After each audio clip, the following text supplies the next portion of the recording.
Hello students, welcome to internetpadhai.com। आप सभी का बहुत बहुत स्वागत है। मैं यहाँ पे आपको 6 to 12th का सिलेबस करवाऊंगी और जैसा कि आप सभी को पता है वो सिलेबस मैं आपको कंप्लीट करवा रही हूँ और यहाँ पे मैं आपको वो पूरा सिलेबस बिल्कुल सीक्वेंस वाइज कवर करवाऊंगी। और अगर आपको पीछे का कोई वीडियो छूट गया या फिर आपने पीछे के वीडियोस नहीं देखे हैं तो आप internetpadhai.com पे उन वीडियोस को देख सकते हैं। इसके अलावा internetpadhai.com पे आपको पूरा सिलेबस सीक्वेंस वाइज मिल जाएगा।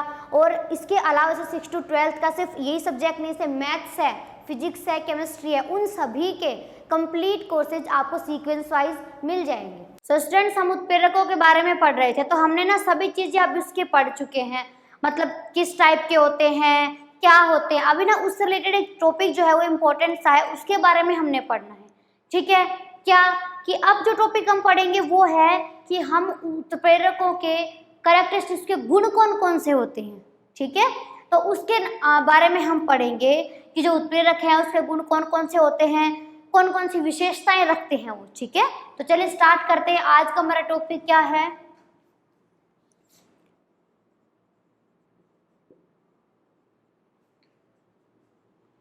जो उत्प्रेरक होते हैं उसके मेरिट लगा लीजिए या फिर करेक्टर्स लगा लीजिए। ठीक है, देखिए हर चीज के क्या होते हैं, कोई ना कोई लक्षण होते हैं। हमने बोला उत्प्रेरक रासायनिक अभिक्रिया में भाग लेंगे, उसके वेग को चेंज कर देंगे, खुद कैसे रहेंगे, अपरिवर्तित रहेंगे। तो कुछ तो गुण होना चाहिए उसके अंदर, वो चीज हम पढ़नी है यहाँ पे कि उसके गुण जो हैं वो इस टाइप के होते हैं, वो इस टाइप के होते हैं। तो वो जो सारी चीजें हमने पढ़ी ना, उसका टोटल कंक्लूजन जो है ना वो अब निकल जाएगा। इसके बाद में हमारा जो केमिकल रिएक्शन वाला जो चैप्टर है वो कंप्लीट हो जाएगा। रासायनिक अभिक्रिया वाला जो पार्ट है ना हमारा वो कंप्लीट हो जाएगा, फिर हम नेक्स्ट टॉपिक स्टार्ट करेंगे। ठीक है, तो ये क्या हो गया अपना जो उत्प्रेरक है उसके कैरेक्टर्स के बारे में हम पढ़ने वाले हैं कि उसके गुण जो हैं वो कौन कौन से होते हैं। ठीक है, देखिए सबसे पहले तो अगर हम इसका गुण देखें तो इसकी डेफिनेशन से ही रिलेटेड है। वो क्या, ये क्या करते हैं, रासायनिक अभिक्रिया में, रासायनिक अभिक्रिया में भाग लेते हैं। ठीक है, पहला कैरेक्टर तो बताइए, ये इसकी डेफिनेशन में था या नहीं था? गुण तो है इसका, रासायनिक अभिक्रिया में भाग रहे तो गुण प्रदर्शित कर रहे हैं इसका कि ये क्या करते हैं, ये रासायनिक अभिक्रिया के अंदर भाग लेते हैं। ठीक है, पहला गुण। नेक्स्ट क्या करते हैं, रासायनिक अभिक्रिया के अंदर भाग लेते हैं, रासायनिक अभिक्रिया के वेग को परिवर्तित कर देते हैं। क्या करेंगे, रासायनिक अभिक्रिया के वेग को क्या कर देते हैं, ये परिवर्तित कर देते हैं।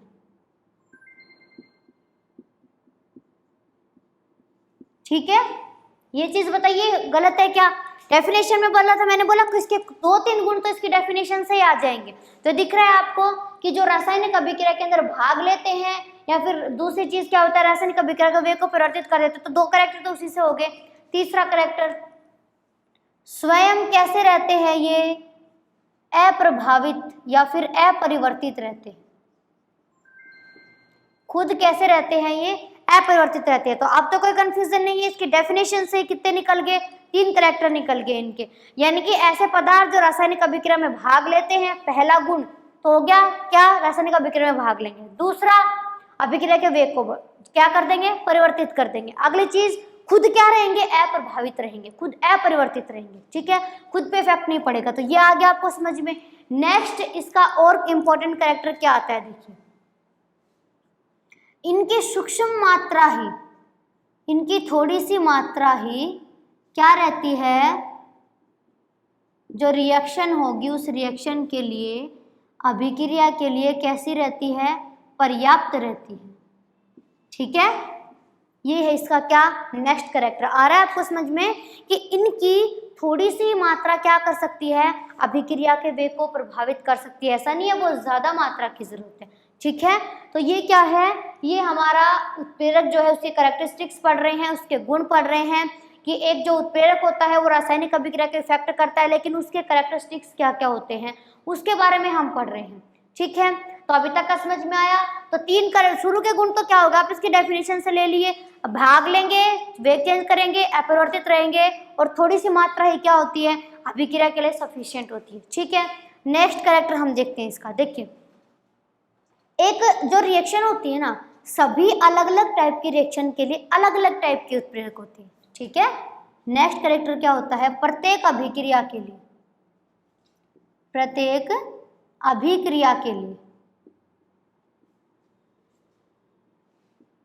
या फिर एक चीज बोले तो एक विशिष्ट अभिक्रिया के लिए एक विशिष्ट अभिक्रिया के लिए विशिष्ट उत्प्रेरक की जरूरत होती है। एक विशिष्ट अभिक्रिया के लिए क्या होता है, एक विशिष्ट उत्प्रेरक होता है। ठीक है, तो ये कंडीशन हो गई कि एक विशिष्ट। अगला कैरेक्टर क्या होगा, आपको भी पता है कि एक चीज आप ऐसे लगा लीजिए, एक आपको पता है ताला चाबी आप भी जानते हो, तो स्पेशल ताला होता है ना, कोई एक जो ताला होता है ना उसी चाबी से खुलता है, तो वो उसके लिए स्पेशल है कि स्पेशल ताला है कि स्पेशल चाबी से ही खुलता है। तो उसी टाइप से प्रत्येक रिएक्शन के लिए या फिर एक विशिष्ट अभिक्रिया के लिए विशिष्ट टाइप की उत्प्रेरक की क्या पड़ती है, जरूरत पड़ती है। क्योंकि ऐसा तो है नहीं, एक चीज यहाँ पे देखिए, सभी जो रिएक्शन है ना, सभी जो अभिक्रियाएं होती हैं वो एक ही उत्प्रेरक के द्वारा संपन्न नहीं होती। उत्प्रेरक के द्वारा क्या नहीं हो सकती, संपन्न नहीं हो सकती। ठीक है, तो जब वो एक उत्प्रेरक के द्वारा संपन्न नहीं हो सकती तो सीधी सी बात है, अलग अलग अभिक्रियाओं के लिए क्या चाहिए होगा, अलग अलग अभिक्रियाओं के लिए अलग अलग टाइप का उत्प्रेरक चाहिए, कैटलिस्ट चाहिए। ठीक है, तो ये ध्यान रहेगा। नेक्स्ट कैरेक्टर इसका जो हमने बोला है इसके लिए, तो इसका ध्यान रखना है। पहले मैं आपको बार बार याद करवाने की कोशिश कर रही हूँ हाथों हाथ कि शुरू के तो इसकी डेफिनेशन से ले लीजिए, नेक्स्ट इसकी मात्रा से है, अगला है विशिष्ट अभिक्रिया के लिए विशिष्ट उत्प्रेरक चाहिए होता है। एक ही उत्प्रेरक जो है वो सभी रिएक्शंस को फुलफिल नहीं कर सकता, हर एक रिएक्शन के अंदर वो हेल्प नहीं कर सकता है। ठीक है, अभी इतना आपको समझ आया समझ में, तो वीडियो को लाइक कर दीजिए ताकि मुझे भी पता चले कि आपको समझ में आ गया है। कोई कन्फ्यूजन है, कोई डाउट है तो पूछ सकते हैं। और ओवरऑल आपको मेरा पढ़ाया हुआ कैसा लगता है ये भी आप कमेंट बॉक्स में कमेंट करके बताइए। और हमारे इस क्वालिटी एजुकेशन की इनिशिएटिव को ज़्यादा से ज़्यादा लोगों तक पहुंचाने के लिए आप वीडियोज़ को ज़्यादा से ज़्यादा शेयर कीजिए, लाइक कीजिए, क्योंकि जितना ज़्यादा आप वीडियोज़ को शेयर करोगे, लाइक करोगे, उतनी ही जल्दी हमारे एक्सपर्ट की टीम आपको बाकी सभी सब्जेक्ट भी प्रोवाइड करवाएगी। सो आप ज़्यादा से ज़्यादा वीडियोज़ को शेयर कीजिए, हमारे मिशन को सभी लोगों तक पहुँचाइए ताकि सभी इसका फ़ायदा ले सकें। देखिए, ये हो गया इसका अगला कैरेक्टर कि एक जो रिएक्शन है ना वो सिर्फ एक, जो बहुत सारी जो क्रियाएं हैं वो एक उत्प्रेरक के द्वारा नहीं हो सकती, एक रिएक्शन एक उत्प्रेरक। ठीक है, तो ये चीज आपको ध्यान रखनी। नेक्स्ट इसका कैरेक्टर हम क्या ले रहे हैं, देखिए, उत्प्रेरक भाग लेते हैं किसके अंदर, रासायनिक अभिक्रिया के अंदर। तो एक चीज आप यहाँ पे देखिए कि उत्प्रेरक है ना वो अभिक्रिया को स्टार्ट नहीं करते हैं, वो सिर्फ उसके वेग को बढ़ाते हैं। ये चीज आपके कंफ्यूजन के लिए मैं दूर कर दूं कि उत्प्रेरक क्या करते हैं, ये अभिक्रिया के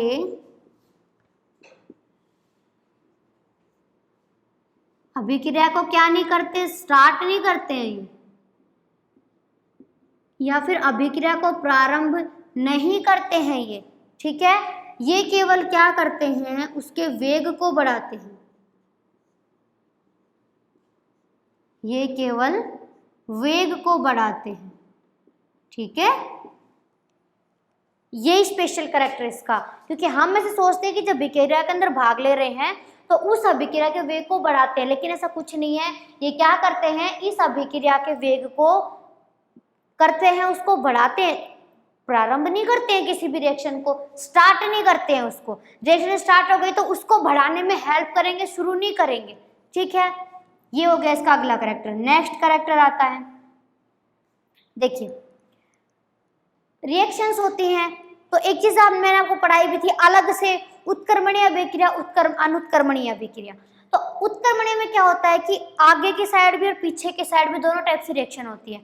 तो जो उत्क्रमणीय अभिक्रिया उसमें क्या होता है कि जो उत्प्रेरक होता है ना वो आगे वाले रिएक्शन और पीछे वाले रिएक्शन उन दोनों को समान रूप से प्रभावित करता है। तो नेक्स्ट कैरेक्टर किसका बारे में पढ़ रहे हैं, उत्क्रमणीय अभिक्रियाओं से रिलेटेड। रिवर्स रिएक्शन जो थी, उत्क्रमणीय अभिक्रिया, उत्क्रमणीय अभिक्रिया के अंदर क्या, उसमें क्या होती हैं, उसमें फॉरवर्ड भी चलती है रिएक्शन, बैक रिएक्शन भी चलती है, उसमें अग्र और पश्च अभिक्रिया।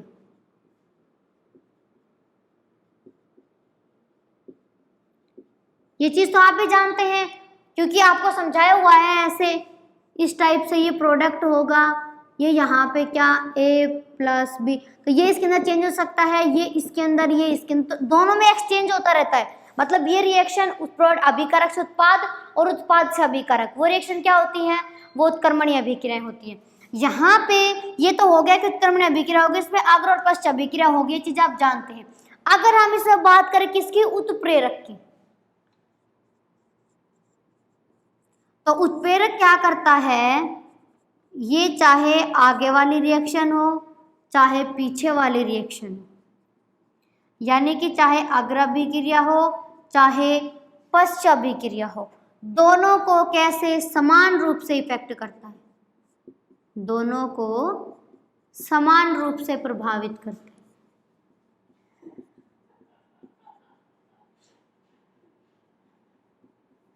दोनों को क्या करता है, ये समान रूप से प्रभावित करता है। तो वो क्या कहलाते हैं, वो उत्प्रेरक के अंदर पढ़ रहे हैं सारे प्रश्न। किसके कैरेक्टर हैं ये उत्प्रेरक के कैरेक्टर है, जिसका आपको ध्यान रखना है। हमने बोला कि एक रासायनिक अभिक्रिया के अंदर की जो प्रोसेस है ना, वो कैसे होती है, किस तरीके से होती है, कहाँ क्या करना है, ठीक है। तो ये चीज तो आपको ध्यान रहेगी कि जब किससे पूछे उत्क्रमण, क्योंकि देखिए वो ना सीधा क्वेश्चन नहीं पूछता एग्जामिनर, थोड़ा घुमा के पूछता है, ठीक है। तब आपको क्या बताना है कि उत्क्रमणीय अभिक्रिया में अग्र और पश्च दोनों अभिक्रियाएं होती हैं, उस पर अगर हम बात करें किसकी, कि जो उत्प्रेरक होता है तो दोनों का समान रूप से प्रभावित करता है, ठीक है। आगे कैरेक्टर समझ में, नेक्स्ट कैरेक्टर देखिए, अभिक्रिया होती है तो उत्प्रेरक क्या करता है, एक निश्चित ताप तक, जैसे अभिक्रिया हो रही है उस निश्चित ताप पर क्या होता है, उसकी क्रियाशीलता ऐसे नहीं, उसकी उस पर ही क्या होते हैं, बहुत ज्यादा होती है। ताप का क्या हो रहा है भाई, ताप को हमने चेंज कर दिया तो क्रियाशीलता प्रभावित होती है।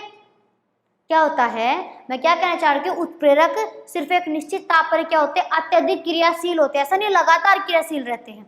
किस ताप पर, एक निश्चित ताप पर। उत्प्रेरक एक निश्चित ताप पर क्या होते हैं, क्रियाशील होते हैं। निश्चित ताप पर क्या होते हैं, क्रियाशील होते हैं, ठीक है। वो एक निश्चित ताप पर क्रियाशील तो हो रहे हैं, और एक तरीके से देखें कि उस निश्चित ताप पर ही अत्यधिक क्रियाशील, उस निश्चित ताप पर क्या होते हैं, क्रियाशील नहीं, अत्यधिक क्रियाशील ये चीज है, ये आप नोटिस कर सकते हैं, ठीक है। और अगर क्या कर दिया जाए, अभिक्रिया का टेम्परेचर चेंज कर दिया जाए, ताप बदलने पर क्या होता है, ये प्रभावित, इनकी क्रियाशीलता जो होती है वो प्रभावित होती है। ताप बदलने पर क्रियाशीलता क्या होती है, प्रभावित होती है, ठीक है।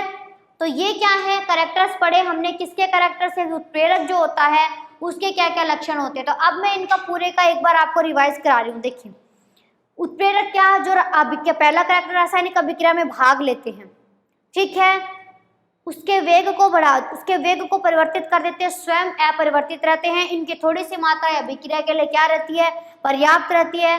प्रत्येक रिएक्शन के लिए एक विशिष्ट उत्प्रेरक चाहिए होता है, सभी रिएक्शंस जो होती है वो एक उत्प्रेरक से नहीं हो सकती हैं। प्रत्येक उत्प्रेरक जो है वो क्या करता है, अभिक्रिया को स्टार्ट नहीं करता है, चाहे कोई सा उत्प्रेरक हो, उसके सिर्फ वेग को बढ़ाता है। एक जो उत्क्रमणीय अभिक्रिया होती है उसके अंदर बैकवर्ड और फॉरवर्ड, जो चाहे फॉरवर्ड डायरेक्शन हो चाहे बैक वाली हो, अग्र पश्च दोनों अभिक्रिया होती हैं, उन दोनों अभिक्रियाओं को क्या करता है, समान रूप से प्रभावित करता है, ठीक है। एक जो निश्चित टेम्परेचर होता है तो उस ताप पर ही क्या होते हैं, ये अत्यधिक क्रियाशील होते हैं। ताप बदल देने पर इसकी क्रियाशीलता क्या होती है, प्रभावित होती है। तो ये कुछ कैरेक्टर्स है किसके, जो उत्प्रेरक हमने बोला है उसके। तो आपको ध्यान रखना है। अब हमारा उत्प्रेरक चैप्टर, जो उत्प्रेरक जो है वो कंप्लीट हो गया, और रासायनिक अभिक्रिया जो चैप्टर वो भी कंप्लीट हो गया है। तो इससे रिलेटेड जो भी चीजें हैं मैंने आपको बता दी, फिर भी आपको कंफ्यूजन है तो आप पूछ सकते हो। और हमारे इस मिशन को ज़्यादा लोगों तक पहुंचाइए, इनको शेयर कीजिए। पूरा जो टॉपिक मैंने पढ़ाया है कोशिश करिए आपको अच्छे से समझाने की, तो आप इसको बिल्कुल अच्छे से क्लियर कीजिए। और अब बताते हैं किसकी, आपके आज के क्वेश्चन की।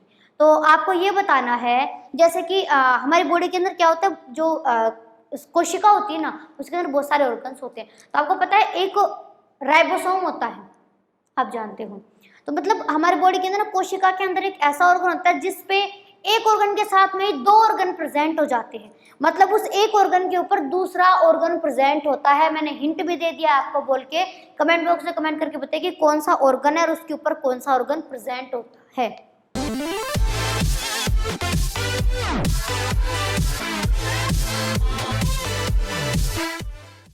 अगर आपको मेरा पढ़ाया हुआ समझ में आया, आपको वीडियोस पसंद आया, तो आप वीडियो को लाइक करके बताइए कि आपको समझ में आ गया है। और अगर कोई कन्फ्यूज़न है, कोई डाउट है, कोई क्वेश्चन है, तो आप कमेंट बॉक्स में कमेंट करके बता सकते हैं। यहाँ पे आपके हर क्वेश्चन का रिप्लाई दिया जाएगा। और यहाँ मैं आपको 6 to 12 का कंप्लीट सिलेबस करवाऊँगी। और इसके अलावा सिर्फ यही नहीं, आपको 6 to 12 के सभी क्लासेस के सभी कोर्सेज, सभी सब्जेक्ट के, वो आपको सीक्वेंस वाइज प्लेलिस्ट में मिल जाएंगे internetpadhai.com पे। इसलिए ना तो आपको कोई टॉपिक सर्च करने की ज़रूरत है, ना आपको कोई दूसरा ट्यूशन क्लासेस जाने की ज़रूरत है, ना पैसे वेस्ट करने की ज़रूरत है। पर इसके लिए आपको हम कंप्लीट मैटर दे रहे हैं, लेकिन आपको वीडियोज़ को ज़्यादा से ज़्यादा लाइक करना होगा, शेयर करना होगा, क्योंकि जितना ज़्यादा आप वीडियो को लाइक करोगे, शेयर करोगे, हमारे एक्सपर्ट की टीम उतनी ही जल्दी आपके सभी क्लासेस के अदर सभी सब्जेक्ट, उनके कंप्लीट कोर्सेज आपको प्रोवाइड करवाएगी, वो भी सीक्वेंस वाइज। और आपको पूरा मैटर जल्दी से जल्दी प्रोवाइड करने की पूरी कोशिश की जाएगी। वो आपको internetpadhai.com पे पूरा मैटर प्रोवाइड करवाएंगे। और अगर आपने सब्सक्राइब नहीं किया है तो कर दीजिए, और साथ में बेल आइकन को ज़रूर प्रेस करिए ताकि आपको डेली अपडेट्स मिलते रहें, चैप्टर टू चैप्टर आपको कंप्लीट सिलेबस मिलता रहे।